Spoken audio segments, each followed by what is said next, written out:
Good morning, everyone. My name is Nick Way. I'm the Senior Director of Brand Marketing with Home Helpers and excited to be here for another edition of Thrive. And today we have for our featured guest, we have Home Helpers franchisee Heather Deringer with us. Hello, everybody. And we'll get started. Heather, please, just starting out, give us a little bit about yourself, where you're located, and how long you've been with Home Helpers. So I am out in Vancouver, Washington, so the southwest corner of Washington State. I opened my office technically in March of 2022. And that time frame is only important because at that same time, I had a lot of stuff that was kind of happening in my personal life as well. So technically 2023 was my first full year of operations. And so now I'm in 2024. So Wonderful, wonderful. Well, what were you doing before you purchased your franchise? So my background is by education and training. It's marketing and communications. And so I was doing that for a heavy civil contractor. My experience has been in construction, everything from home building to commercial development. So that's really where my background is. So it was a little bit of a leap to move into the healthcare space. Well, that's exciting to hear. We talk with and throughout my career with folks who have had that background in healthcare. The neat thing about the Home Helpers model, and you're proof of this, and with other franchisees, is you don't have to have that background. You can come from a different background. But it brings me to the next question: is how did you go from construction to senior care? What was that journey like? So I was actually the primary caregiver for my mother-in-law through her last years, and it was at a time when my children were really, really little, and I hit the place where I needed help. I had to wave the white flag because I couldn't do it all and still mother three small children and do all the other things that I needed to do. So it was difficult for me to find the help that I needed. So fast forward, my last one graduated from high school a year ago. And I knew that next chapter for me was coming, and I started to think about what I wanted that to look like. And I knew that I wanted it to be meaningful. And so I immediately started looking into actually other businesses or roles in construction, because that's my background. That's what I've always done. And so when I started looking there, I happened to come across the Home Helpers model, and something just resonated with me. And I thought a lot about it. And I went to my husband because it was going to be it's a large commitment. It was going to be a big pivot in both of our lives. And so I went to the source. I went to my family. I went to my kids and my husband and said, "What do you guys think about this?" And they were like, "Oh, Mom, that's so you." So it fits. I looked at a lot of other opportunities, and some of them probably would have also been a good fit for me. I'm kind of a Jill of all trades. I've done a little bit of this and a little bit of that, but ultimately, this is where my heart said to go. So Awesome. Now, had you wanted to own a business for a long time? Like, was this, while you were in construction, when, throughout your life? Well, how long have you wanted to own or had the kind of the idea of owning? That probably has been percolating for about the last 7 to 8 years for me as something that long term I was intrigued by the opportunity to build my own culture, to lead my own people in the way that I want to lead them. Now I'm old enough and wise enough. I've seen it done a lot of ways.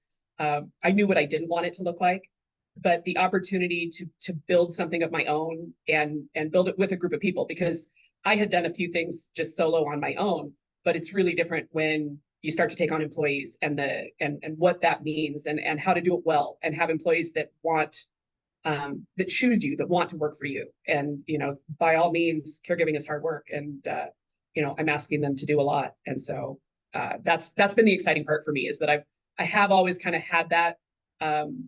It's risky, so I think I had to wait until the time was right in my life when I was ready to bite that off. So. And that actually segues to my next question. What was the evaluation process when you kind of, you spoke about talking with your family, like, what do you think? Let's do this. I would like to do this. And they encouraged you. What was that process like where you decided, do I want to go alone? Do I want to go with a franchise?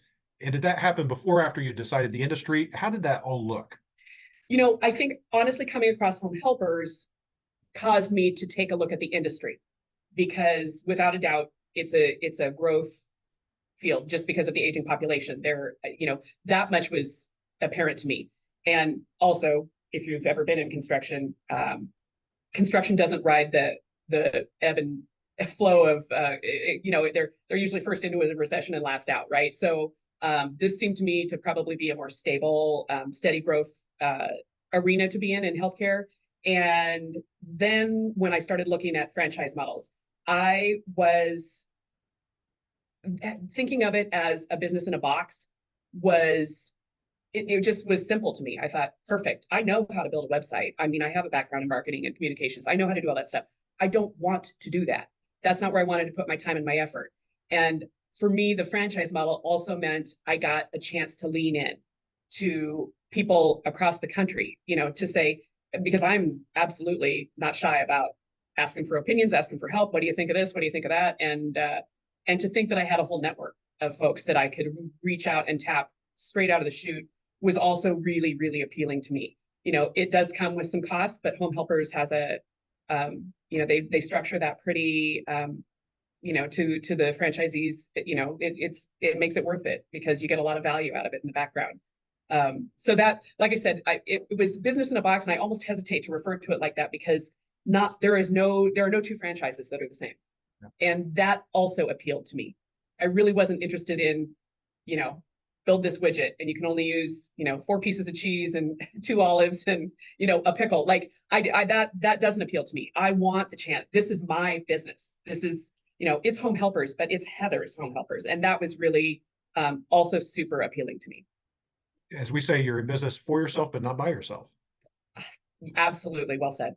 Well, I think, there's a few things that were really interesting to me. First off, I like hearing how you actually, we often think people pick the industry, we often think it's deductive, but that's not, we all know that, they're in the business. That's not how this works. Something spurs, oftentimes you see something, you come across something. But what was very interesting is, you know, you saw Home Helpers first, which intrigued you to look into the industry. So, whereas other people might have the industry picked and then look at Yeah, the brands, that just shows the different paths people take to business ownership, and also validates that that's okay. There is no one right path, one yep, right timeline yep, to get you to the goal, right? yep, absolutely. And it was really a process of discernment for me to think about what I really wanted to do, spending my time, because I knew the things that were super meaningful to me, and that ultimately drove me down the Home Helpers pathway, helping people, providing meaningful care for people that need it, and meaningful work for people that want it. Was it that ultimately, every other little option I kind of looked at, it kept steering me right back onto this path. And so at the end of the day, it's what made the most sense. Wonderful. Yeah, I also liked, hearing, we often talk about, franchising picks up those areas of opportunity where you might not have experience, but you highlighted something else that's very important. It provides you the flexibility that even if you know how to do something, it might not be where you want to spend your time. And that's an Absolutely. important freedom too. Just because you know how to do it doesn't mean that that is necessarily where you want to spend your time. That's a neat Ah, insight. that's 100%. Uh, that's kind of how I've built my business. The I hire to my weaknesses, and I pick the things that I don't want to spend my time doing and make sure that we outsource those, because I we all want it to be satisfying at the end of the day. And if I'm having to pigeonhole myself doing things that really just do not resonate with me or that aren't in my skill set. And it's been interesting meeting other franchise owners whose backgrounds are as widely varied as mine is, to talk to them about, some are all about the HR and the payroll, and some are, some have great experience over here, and yet we all are coming together and doing it. But like I said, it makes for good outreach as well. Absolutely. Thank you. Well, once you looked at you were looking at Home Helpers, and then you looked at the industry, obviously as part of your due diligence, I know, there's options out there. What stood out to Home Helpers in particular as you were going through your evaluation process of who you were going to partner with? I think at the end of the day, I feel like, um, whether or not people can actually articulate this, what they respond to is authenticity. And at the end of the day, Home Helpers felt very truly authentic. The people that I was in connection with at the national level were extremely passionate about what they do. You can't fake that. I don't have a background in sales, and that was actually the part that worried me the most about doing this is I thought I would have a hard time pitching the product. And it turns out that when you love what you do and you've got a passion for it, it's the easiest thing in the world. But it was being everybody that I came into contact with, whether it was people at the national office or people in other franchise roles, everybody was passionate about it. And that at the end of the day makes all the difference. I really found myself thinking, yeah, I can go out and do this. This Yeah. is this, yeah. I'm not sure what I'm doing just yet, but I can Well, do this. This I can do. well, I think we should share a little freebie for the folks listening. And it was one of to your talking about the sales aspect as an introvert by nature. One of the best things that I understood and learned early on was that sales is a skill, which means if you can learn it, you can do it. And once my eyes were open to that, I was like, let's go. Because Yes. it applies to so many areas of life, like what we're, this business, but yourself and what it means for yourself. So for folks listening, I just want to encourage you, the sales aspect, we provide it, obviously extensive training on that. It is a skill. It's Yeah. an actual skill. It's something that you can learn. Yeah. Yeah. So There isn't, I don't think there's a single aspect of this business that you can't go learn, but you do have to have a passion for it. And ultimately that's what guides me when I'm hiring my caregivers. I can teach them and train them how to do a wide variety of things, but I can't teach them how to have a passion for caregiving, how to want to help people. And like comes I back said, to at that the end of the day, this is, authenticity that you yeah, mentioned. that's exactly what it is. So yeah. Well, great. Well, as you were getting started, what made your first years after opening your franchise easier for you? Honestly, the fact that I was not alone, everything from social media, there's a group of franchise owners that, get together and share ideas there, national convention. There were multiple opportunities for me to have touch points with people that when I really wasn't sure what I was doing. And that the first year or two is all about that. You're jumping off the diving board into the deep end of the pool. And to have a, I mean, it doesn't go like this, like everybody thinks it does. it does not look like that at all. It's a giant seesaw the first 2 years. But to have that level of knowledge and community to lean into was really, really valuable to know when to pivot. And sometimes it was as simple as a comment from a very experienced and seasoned franchisee at the national convention, which the first one I went to, I thought, what am I even doing here? I don't have any clients yet. This is ridiculous. And yet every time I walk away with something really valuable, whether it's my pricing model or my hiring process or something. And that, you'd pay a lot of good money somewhere else to try to put that kind of coaching and support in place. And so that for me was really important those first couple of years. Absolutely. I don't mention the word family a lot in business, but one of the neat things that I've discovered personally with my going on 10 years in franchising is about as close as you can get to that. And it's that benefit, just having somebody to talk to and bounce ideas off is just great. So Yeah. Yeah. And especially just being a part of, even just out here where I'm at geographically, the Home Helpers brand was not as, we don't have as many franchises out here, especially when I first started. And to see it grow and for us to be able to support each other locally and to, pass along best practices. I mean, that's the kind of stuff I'm all about working smarter, not harder. And this makes it easy. absolutely. Well, and now that you've established your business and are taking over the Northwest, to your point, we're growing in that region. Yeah. Um, you've had success in such a short amount of time. I mean, like you said, you're going on officially what 2 years old, Yeah.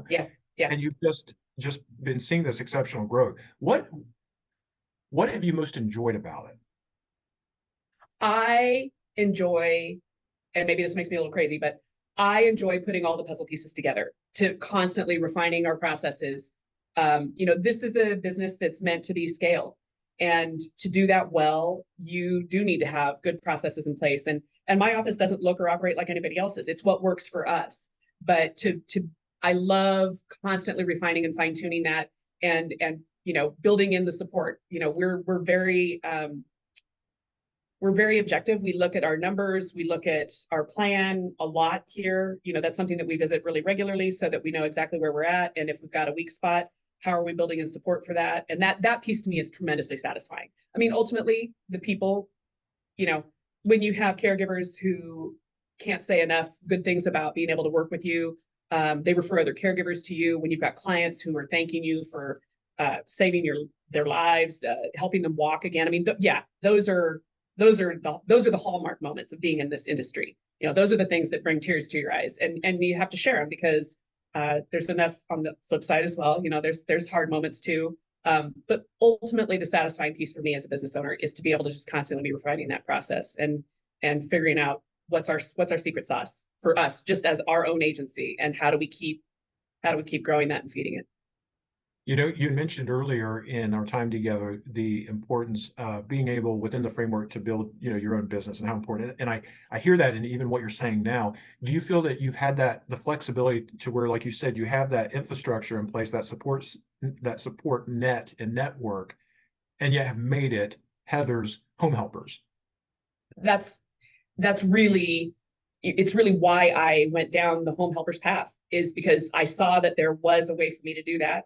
Um, I could put my tone, my connection, my personality into it and make it truly mine. That's been that to me is invaluable, right? Because again, I feel very strongly. I've got one reputation.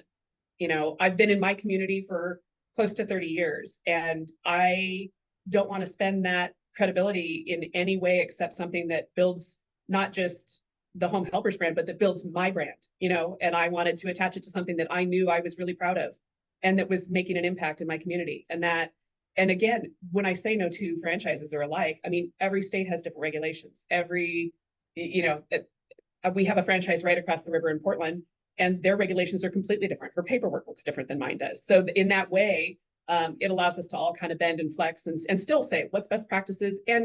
And the franchise does have you put some structure and some framework in place that also protects you. If I was just starting this out on my own, I don't know that I would have had some of those stronger protections built in. And when you're talking about dealing with people, and it's very personal work that we do, and it's important for clients and caregivers and business owners to be doing best practices. And So it's a people business then? it's it's all about the people. Absolutely, absolutely. So I appreciate the time. And before we wrap up, thinking about, this, I've already learned a lot myself. I really have.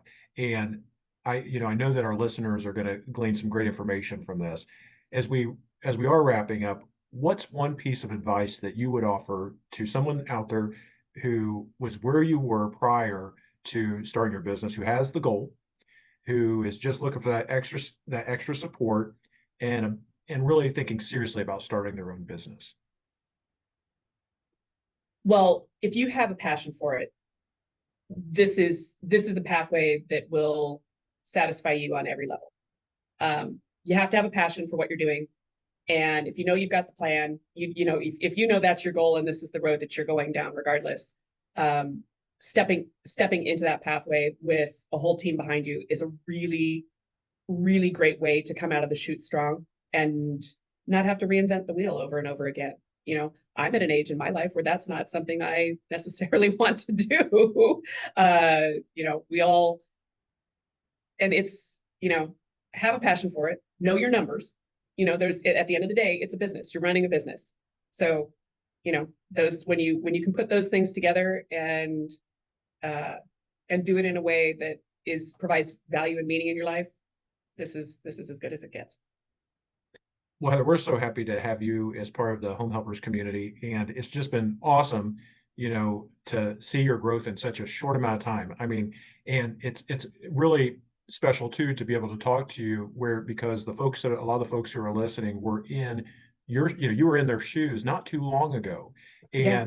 and just to see how quickly, it's just really exciting. So congratulations on your growth, and I'm looking forward to seeing what's next for Heather. You and me both. Yeah. I want to thank you again, and I want to thank everybody for listening. It's been great talking with Heather today. And as folks are listening, I want to encourage you, if you have any questions about business ownership in general, whether it be franchising or not, our team would love to answer those questions for you. Our goal is to help make people's goals come true. And sometimes it's a match with home helpers, sometimes it's not. But if you have those questions, it's worth 30 minutes of your time to investigate. Go to our website, homehelpersfranchise.com. There's some really great information there.